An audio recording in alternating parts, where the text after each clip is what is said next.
Moving on, we have Hokuto no Ken Ichigai Aji, anime adaptation of Hokuto no Ken's spin-off gag manga, Hokuto no Ken Ichigo Aji. Or Agi, I don't fucking know. I'm not gonna cover this one because even though it's a spin-off and therefore you can probably watch it without having seen the original, I'm gonna say you actually do have to have seen the original. Because, just listen to the synopsis. The story centers on a fun version of the Holy Emperor Souther as he tries to find ways to become friends with Kenshiro, demonstrates his party techniques, and sometimes plays with the Goshasai. So it's largely a parody of itself. It's some comedy. And you could probably get some humor out of it having not seen Hokuto no Ken. But it's probably a show that also has in-jokes, poking fun of itself that you probably need to have seen Hokuto no Ken to get the jokes. So I'm going to say you probably shouldn't watch this unless you've seen Hokuto no Ken to get those in-jokes. If you have not, then you might want to dodge it unless you want to just give it a shot and see if the humor works. But my bet is on getting the most out of it if you've seen Hokuto no Ken. But that's me. Moving on, we have Tante Team KZ Jiken Note. Aya Tachibana is a 6th grader who frets and obsesses over friends, family, grades, and more. One day, she joins the Tante Team KZ, and with 4 very idiosyncratic boys she met at cramp school. There is the glib and attention-grabbing leader, Kazuomi Wakatake, the mysterious expert of personal relationships, Takakazu Kuroki, the smart and stoic math genius, Kazunori Usegi, and the sweethearted Kazuhiko Kozuka, who is good at social matters and science. They all start with K. What is it with fucking names and alliteration when you're in like a group of people in anime? Like, they all have to have fucking alliteration. Anyways, Aya finds her place among them as the language expert. Tante Team KZ gets involved in modern day cases. So they're kind of like a detective agency, and they solve things with their different skill sets. It's kind of neat. Staff-wise, there's nothing notable.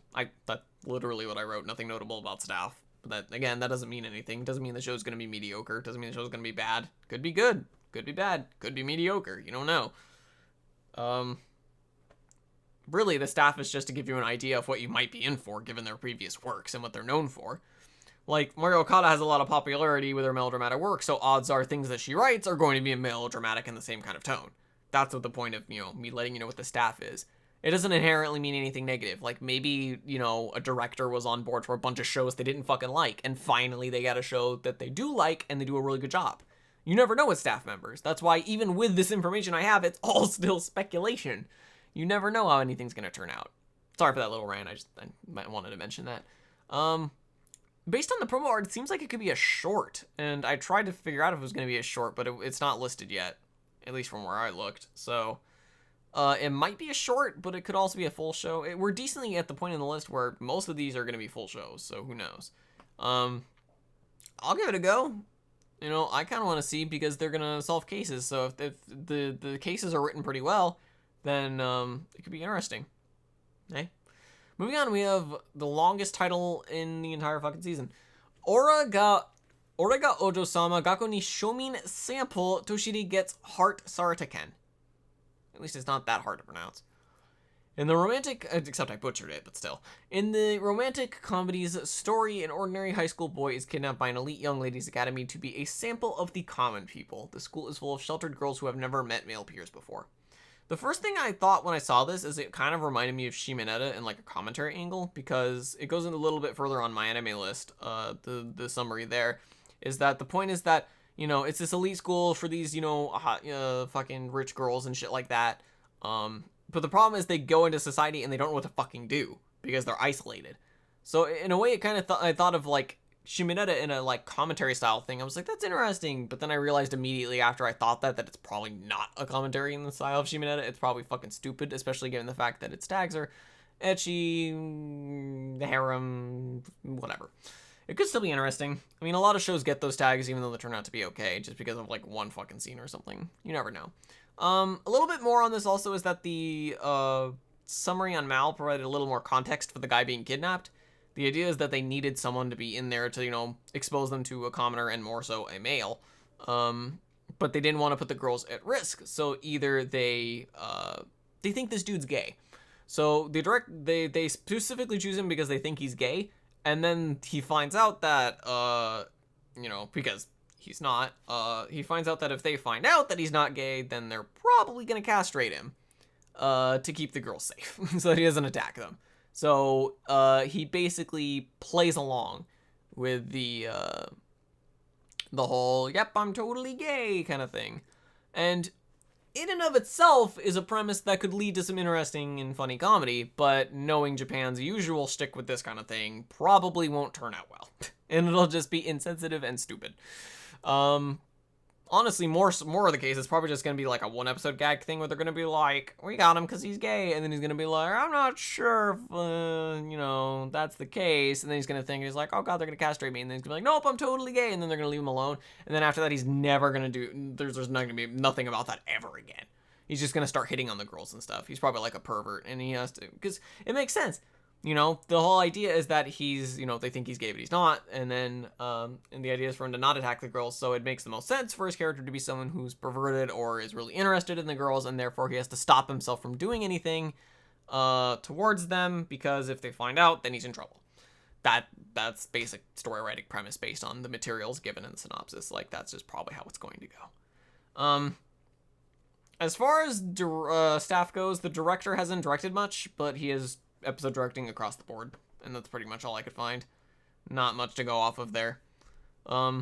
This show's probably gonna be fucking stupid. It's probably gonna be a show that I'm not gonna watch, and I'm gonna listen and see if it turns out to be as bad as I'm expecting it to be. If it turns out to actually be good, I'll pick it up, but I'm not holding out hope, given the way the show's probably going to go. Yeah. Moving on, we have Dance with the Devils. Ritsuke Tachibana is a female second-year high school student who attends Shiko Academy in Shiko Town. She enjoyed her school life while living with her mother, Maria, but one day, that balance fell into ruin when she discovers several of her attractive male classmates are demons. I am going to give you so much emotional whiplash on the show that by the end of it, you're not going to know whether you want to try the show or avoid it like the plague. So, the first thing I thought when I saw this promo art is, this reminds me a lot of Diabolic Lovers. Like, it looks kind of similar as far as, like, how the characters are drawn and just the presentation of them. It reminds me a lot of that, so I was curious. So, I did a little look into the staff, and the staff are actually pretty fucking solid. The director recently did Orgairu, or Origairu, I don't know how people pronounce it, which a lot of people liked, or... Isn't Orgairu Snafu? Aren't they the same thing? My Team Comedy Snafu? Whatever. Pretty sure it's the same show. I haven't seen it, so I can't remember. But a lot of people like it, so that director's on board. And I've heard a lot of good things about, especially the second season, like directing-wise, the things that happened. So it could also just be writing-wise, though, because again, I haven't seen it. I'm just going off of what I've heard through fucking osmosis and shit. So that director's on board, so that could interest people. And then the music is being done by like a studio called Elements Garden, which has done work on various shows like Udapri. They've done pretty much, I believe, all 3 seasons of Udapri's music. To be fair, I don't know if they were the ones, credited with the character songs, because that's the real earworm shit when it comes to Udapri, is the fucking character songs. That shit is like, damn, that's some good music. But they're not just letting them do their own thing. They have a music guy credited as the head music guy, and he's probably going to be at the studio largely doing the directing for stuff. He did the music for the Grisaya shows, pretty much all of them. Even, that 1 episode or 2 episode Rockwind thing, I think. I know he did it. I think that's what it's called. I think people like the music for the Grisaya shows, so there's that. Series composition, she has done some Otome stuff, so she knows what she's doing. She's done Aoharu Ride, she's done Nana, she's done season 1 and 3 of Udapri, so she knows how to do her Otome stuff, as far as series composition goes.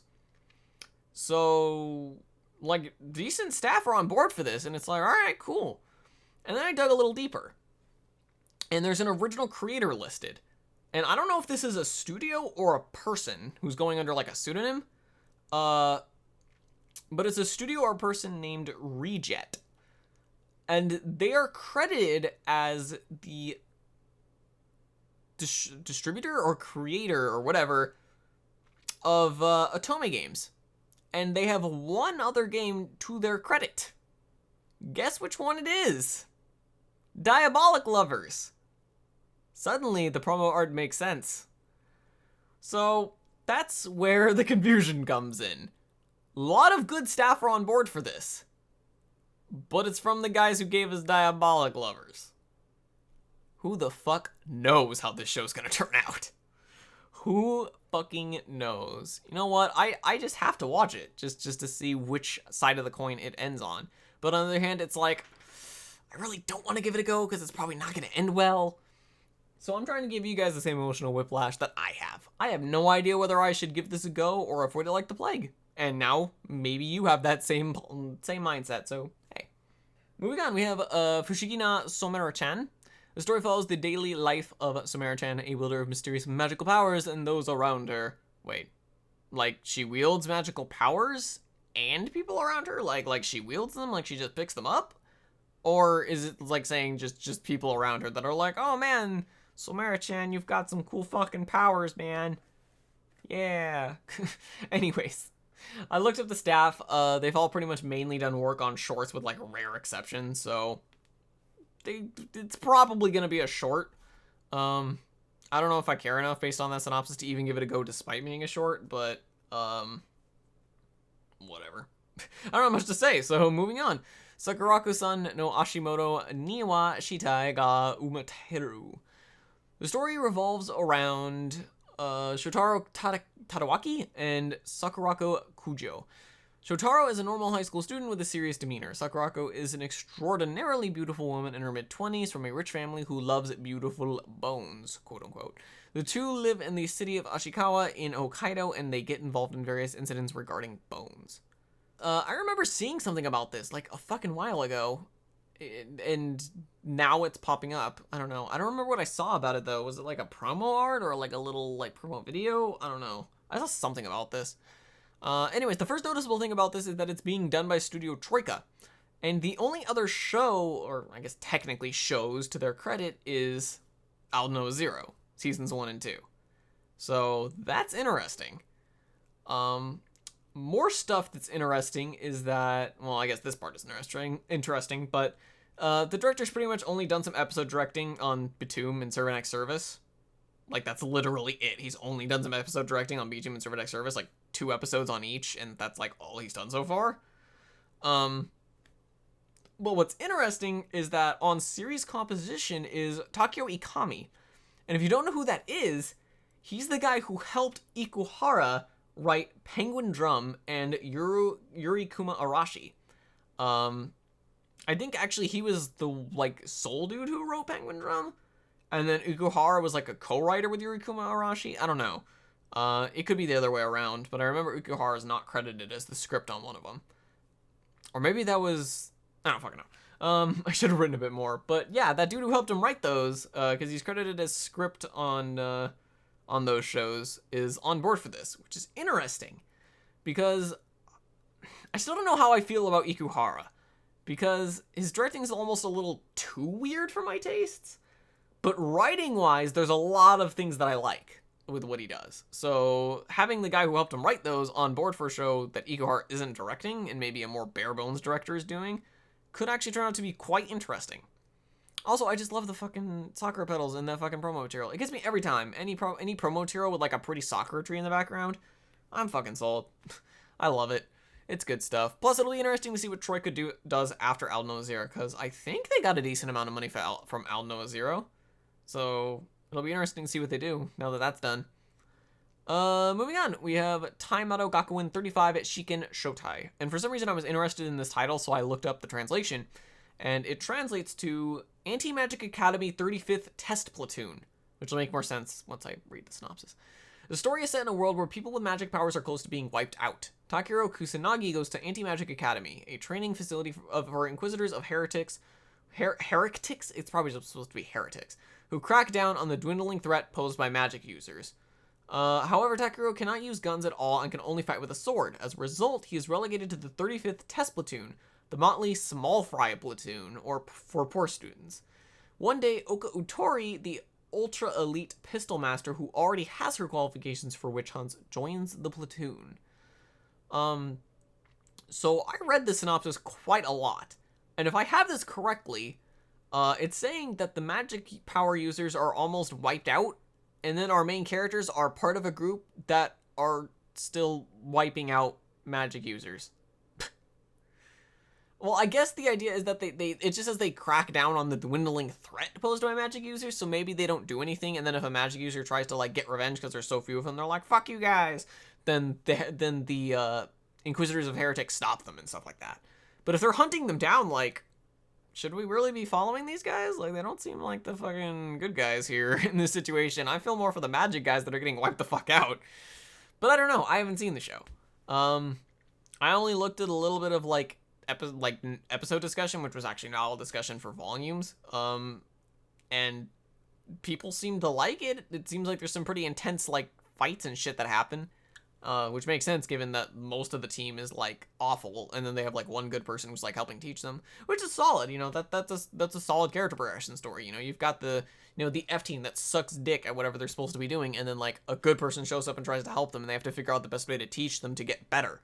And then they get thrown into some situations where they're, like, forced to get better, or it's like a life or death, lesson almost. It's pretty much like, I don't want to say character development 101, because it's not really character development 101. It's like squad development 101, or like group of characters, like teammate development 101, I guess, is what I'm going for. And that's solid, so I mean, I want to give it a go. I read the discussion, and apparently the anime is supposed to adapt volumes 1 through 9, which sounds like a lot, unless not too much happens in them, then I guess it's not that bad. But I want to give it a go. Also, I noticed that this is being done by Silverlink, who's doing like 4 other fucking shows this season. They did not too long ago the Riyoga Ocho show with the guy who's gonna get castrated if they find out he's not gay. Some other fucking show that I can't remember. That one magic show with the girl with, like, the torn, like, leggings or whatever already on the promo art. Like, they're doing that. It's like, Silverlink, what the fuck are you doing? Spreading yourself a little thin here. Based on the promo art, I almost want to say the A-team's on this show, but pretty much all the shows they're doing have pretty decent promo material art, so it's hard to say. Anyways, did I even mention staff? The director was the chief director on Bimbo Gamiga, which was pretty funny. So, pretty good at comedy, although that's like the one fucking genre that isn't listed in that huge list of genres. So, who knows? And then the series composition person also did Bimbo Gamiga and the script for that. So I guess a couple of the Bimbo Gamiga people are back on team for this or something. Or maybe they're this show's team because they did some other show together. I don't fucking know. I just noticed Bimbo Gamiga was like a common thread, so I mentioned it. Yeah, I want to give it a go because I want to see how it goes out. Like I said, teammate development stuff 101, so it seems pretty solid. Moving on, Tsuberega F ni Naru, the perfect insider. Shohei Saikawa is a member of the Saikawa Research Lab. He goes on a vacation held by the lab, and Moe Nishinozono, the daughter of his mentor, joins the group on their vacation despite not being part of the lab. There, the two end up finding a corpse. The two work together to solve the mysteries of what becomes a serial murder case. I looked into the show a little bit as I was looking up staff and shit. This seems dark. Like, fucking fucked up dark. But I don't know for sure. That's just based on, like, a couple things I'd noticed and saw and such, so I could be wrong. But it looks like it just based on what's going on. But what makes it really interesting is that the director for the show did Sora no Woto, Sound of the Sky, and Elfen Lied. I guess that's an interesting fact in and of itself. Did you know that Sora no Woto, Sound of the Sky's director also did Elfen Lied? Fun fact for you. He also did a bunch of other things that are very weird. Like, you should look up the credits. I forgot to write down his name. But he's done a lot of shows that are, like, almost, like, completely conflicting with, like, other shows he's done. And it's just, like, this dude's directed all over the fucking board. It's very interesting. Anyways, the script and series composition guy, his name is Toshio Ono. He did the script and series composition for both seasons of Gatchaman Crowds and Magic Kaido 1412, which are fucking 3 shows that I thought were fantastic. I loved Gatchaman Crowds Season 1. I thought Gatchaman Crowds Insight was even better. It was great. I loved it. It was especially relevant. I mean, it's hard not to be relevant given the topic that was gone over. Or topics that were gone over. What the fuck ever. And then Magic Kaido 1412 was fucking great. I loved Magic Kaido 1412. It was so good. That was the show that I wouldn't say was the best of its season, but I certainly had the most fun watching it that season. I really, really enjoyed it. I might make a video on it at some point because I enjoyed it so much. It did a couple things that I really, really liked. The problem is that they'll never do another Magic Kaido because there just isn't any material for it because the author's so busy with Detective Conan that they only very occasionally put out something from Magic Kaido, and so there's like no material to adapt from, which is a shame. I loved Magic Kaido. It was fucking great. I know I'm repeating myself, but I really did enjoy Magic Kaido a lot. It was good stuff. Anyways, that's it for script-wise. I want to give the show a go because I like the guy on script and series composition, even though like he's not the original creator of this, but it'll be interesting to see what he does. I mean, he wasn't the original script creator for Magic Kaido 1412, but then again, it could just be luck that that's also written well, so I don't know. The staff is interesting enough that I want to give it a go, see what it turns out to do. Moving on, we have Garo Guranotsuki, related to the Garo Hono no Kokuin TV series. What's interesting is unlike the first Garo anime, this series will be a Jirageki, which translates to period drama, set in the Heian period. It will have a female protagonist. I don't know for sure, but I'm going to take a gamble and say that you probably shouldn't watch this unless you've seen the original Garo, which I actually need to do. I'm like 7 episodes in, and I know it gets really, really, really good, at least from what I've heard. So I want to finish it and watch this. But purely based on guessing, I'm going to say that you probably should not watch this unless you finish the original Garo. And odds are you're not interested in it unless you finish the original Garo anyways, with like very rare exception. But it seems like it just makes the most sense because they had the original season of Garo, and now they have this like kind of spin-off kind of one, and then after this is the movie that's airing in like July of 2016. So it seems like it's just getting all the information ready for the movie that's going to be made, or that's being made. So it seems like, you know, you should have knowledge of both, but I don't know for sure. I can't say for certain. I'm sure someone will say in the comments whether you need to have seen Garo or not. They have more information on this than I do, because I still need to finish the first season. Moving on, we have Shinmai Mount no Testament Burst, which is the sequel to Shinmai Mount no Testament TV series. If you fucking like that, you'll like this. It's more of that. Next we have Gochumon wa Asogi Desu Ka. I mispronounced the Usagi part. Sequel to the Gochumon wa Asogi Desu Ka TV series. You know because there's an extra question mark. That's like working, where they add an extra punctuation mark to the end, and that's how you know which season it is. I love it. It's funny. This is, yeah, we're finally on the show for, you know, you know if you want to watch this, the Serious Lowly crew, you know if you want to watch this. I mean, look at that fucking promo art. Isn't that fucking cute as shit? You know if you want to watch this. It's, in a way, that's the beauty of these kind of shows. Like, you will know just on that promo art, you will be either someone who's like, nope, this ain't for me, or you'll be like, fuck yeah. You know? There's a beauty in that, like, confidence, I guess, in knowing whether you're gonna like ahead of time or not. It's kind of neat. Anyways, I'm spending too much time on stupid shit that no one cares about. Moving on, we have Ouran no Seraph second season. Hey, sequel to the Ouran no Seraph TV series. The general consensus for this seemed to be, it's okay, I guess. And then, like, people dipping down below that. I liked Ouran no Seraph. There were some bits that I didn't like. It was, you know... But who really gives a shit, because it has Shinwa, aka fucking goddess of the universe. I just came up with something in my head in like a fucking second. I thought I'd to call her. And more Shinwa is always an amazing thing. Basically, just like the first season, my Twitter is just gonna turn into a fucking Shinwa Twitter when this fucking show starts. I'm just gonna, like, every week I'll like find a scene that she's in and be like, bam, right on Twitter. There you go. More Shinwa for you. God, I love Shinwa. She's fucking amazing. Even if you, I still actually kind of like the rest of the series, but even if you don't like the rest of Ouran no Seraph, Shinwa's just so fucking great. You can't help but, you know, just be like, I gotta watch more of her. She's fucking great. I love it. Anyways, moving on, we have a Valkyrie Drive Mermaid, which is a weird fucking subtitle to have for something, whatever. In a world where 5 artificial islands exist, Mamori is a mermaid, okay, transferred to one of those islands. When Mamori is attacked, a newly transferred girl named Mirai saves her. The enemy doesn't stop, however, and the two are soon cornered. Just when they think all hope is lost, Mirai kisses Mamori, and Mamori turns into a sword. Mirai then wields the sword, launches a counterattack against their enemies. Do you guys remember that show that aired like 2 or 3 seasons ago called Momokyun Sword? It kind of reminds me of that, except I never saw that, but it was something about people transforming into swords, I think. I don't know, something like that. So, okay, this chick is like a mermaid, or quote-unquote mermaid, so maybe she's not like a, traditional mermaid.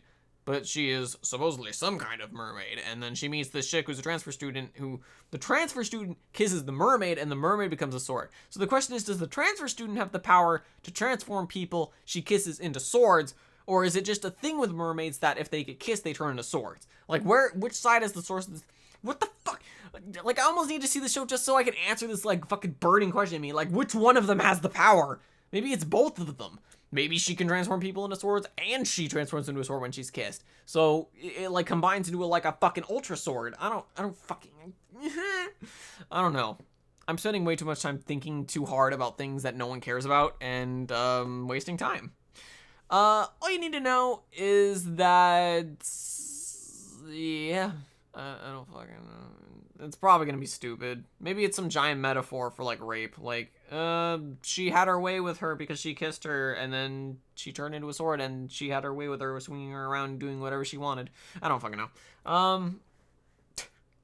This is probably another show that you know whether or not you want to watch it or not. Also, someone please watch the first episode and leave a comment saying who has the power to turn into a sword. Is it the mermaid that can transform into a sword when she's kissed, or is it the transfer student kisses people and they turn into swords? Leave a comment. Obviously, it'll be a couple days before this airs, and you can answer this question. Maybe even like a week. Maybe you won't know until the second episode, but please, for the love of Christ, leave a comment and let me know which one it is so I don't have to watch this show, because that's literally all I care about when it comes to this show is I want to know who has the power. Experience the mind of Riyoga running clockwork. Just a bunch of fucking hamsters on wheels. Moving on, we have Monster Strike.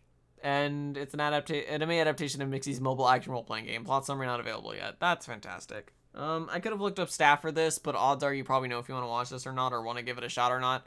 It's like a kiddie show, but a kiddie show in the same vein as something like Yu-Gi-Oh! Or Digimon, you know? You could probably appeal to older kids, maybe. I mean, the fucking monster on the building looks kind of cool, even though the fucking, like, title bar is taking up, you know, the screen.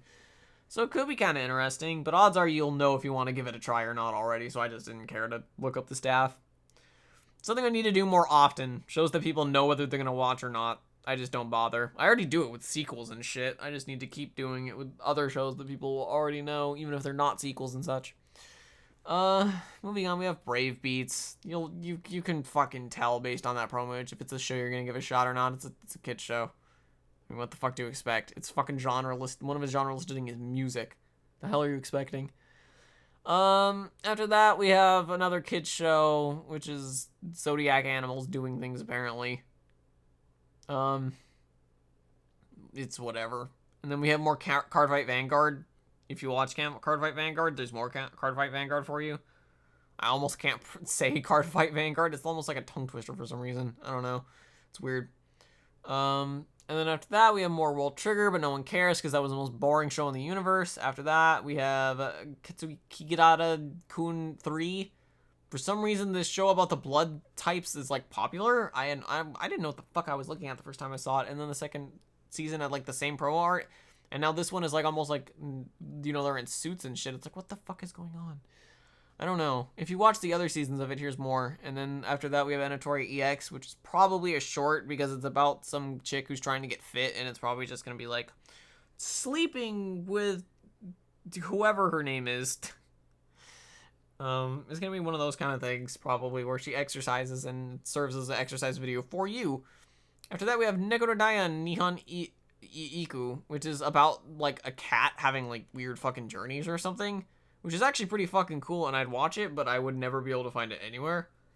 And then finally, we have Pokemon XY and Z, which is the new Pokemon series. Apparently, they finished XY really fucking fast, and they didn't know what to do because there's no new Pokemon out yet, so now they're doing XY and Z.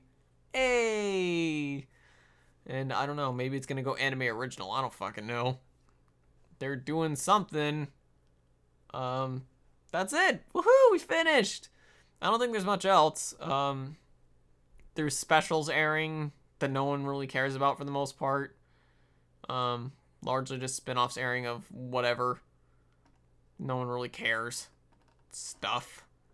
Movie-wise, no one also cares still because it'll be, even though these are like when they're airing, it's gonna be fucking forever before the actual like discs come out in like the NA versions come out and shit, so no one cares about any of the movies on this list either.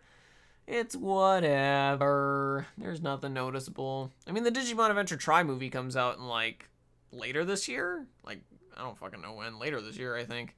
November 21st. It would help if I just looked at the release date. So that's something to look forward to, maybe. That could be interesting. But who knows when the fuck we'll actually get it subtitled. So, you know. And that's it. That's the fall season. So many fucking shows. Usually fall season is when a lot of really good shows air. Like, a lot of, like, staff save up fall for, like, their good shows. But it seems like lately fall's just more of whatever shows. Like, shows that are... There are some good shows. A lot of shows are just whatever. And then all the good shows, like, are saved for winter now. It's weird. Or maybe that was just one season, and I'm feeling like it's every season now because it happened one season and I have an awful memory. I don't know. Whatever. Point is, I'm done and I'm wasting time at this point. So hopefully this guide was helpful to you. It probably wasn't because I'm useless and no one cares. And I waste too much time talking about shit that no one cares about. Like every time. But maybe that's why you love me, because I talk about nonsensical shit that no one cares about. That's my charm point. Aww. Or my annoyance point. Who knows? So, whatever. That's the season. There you go. Whoa! We finished the season preview. I feel like I already said this. Except I'm just doing it with more excitement this time. Anyways, I gotta head off. I gotta edit this shit. It takes fucking forever. So, I should just go do that now. So, that's it. And I'll see you guys in the next video, which hopefully won't be a season preview. Hopefully I'll get another fucking video out that's an actual, like, review of something. Most of you already know what's up next. I'm still working on it. I'm sorry. September was not nice to me. Bad things happened. Some good things happened too, but mainly bad things. It was very unfortunate. But that's largely behind me now, with like very minor exception, but it's not really an annoyance anymore. So I can finally get back to work on shit. So back to work on things. Hopefully it won't take too much longer to get the next actual video out that is actually scripted and therefore not rambling bullshit. But, yeah, I'll just stop this so I can edit it now. That was the season preview. Bye!